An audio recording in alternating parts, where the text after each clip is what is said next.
Military greetings. Welcome to Power Struggles Military Channel. Russia ready to help. Indonesian Sand Island conflict. Australia claims their own Sand Island. Indigenous peoples in East Nusa Tenggara, Indonesia, have asked Australia to leave the island immediately. The chairman of the West Timor Care Foundation, Ferdi Tanoni, said he had asked the Kangaroo Country to show proof of legal ownership of the Pasir Island cluster. The conflict over the Sand Island between Indonesia and Australia eventually led to a military operation. Indonesia and Australia officially declared war today after making a decision on military operations. Jokowi announced the military operation to defend Indonesia's territory, namely Pasir Island. Earlier this week, Jokowi had stated that he would fight for the region and place his troops there to maintain the peace.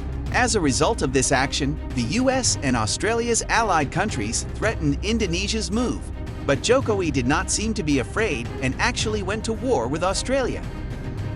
After the announcement, the Indonesian army moved to the border near Pasir Island, also known as Ashmore and Cartier Islands. The US actually sent troops to Australia long ago.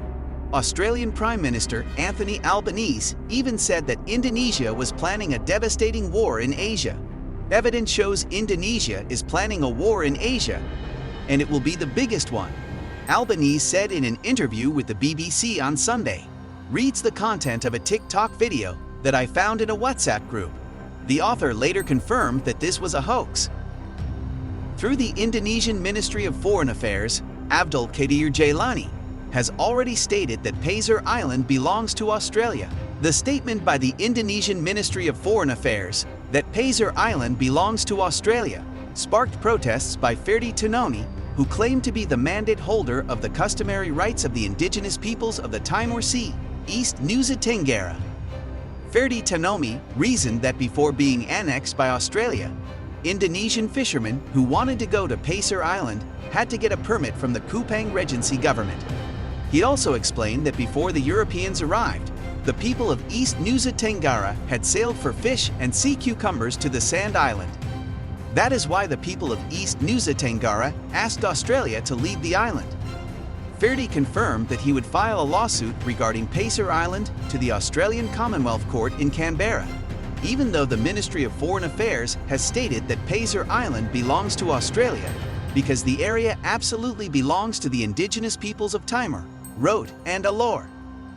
Regarding Russia's question that Putin asks Indonesia to take up arms against Australia is not true. The circulating narrative claim that Putin asked Indonesia to take up arms against Australia over the issue of ownership of Pasir Island was shared on Instagram on 18 October 2022. The account uploaded a 44-second video containing a snippet of Putin's speech. The following is the content of his speech. This cannot be tolerated. I understand the history of Indonesia and I understand its geography. Australia really missed out. They had a bad goal on Indonesia. I appeal to President Jokowi to immediately take up arms. The search results show that Putin's speech in the video has nothing to do with the issue of ownership of the Sand Island. Задачи решают только профессиональные военные. Уверен, они надежно обеспечат безопасность. That's the information for today. See you at the next military information. So don't forget to continue to support the Power Struggles Military Channel so that we are more enthusiastic about providing the latest information for you. Thank you for watching to the end.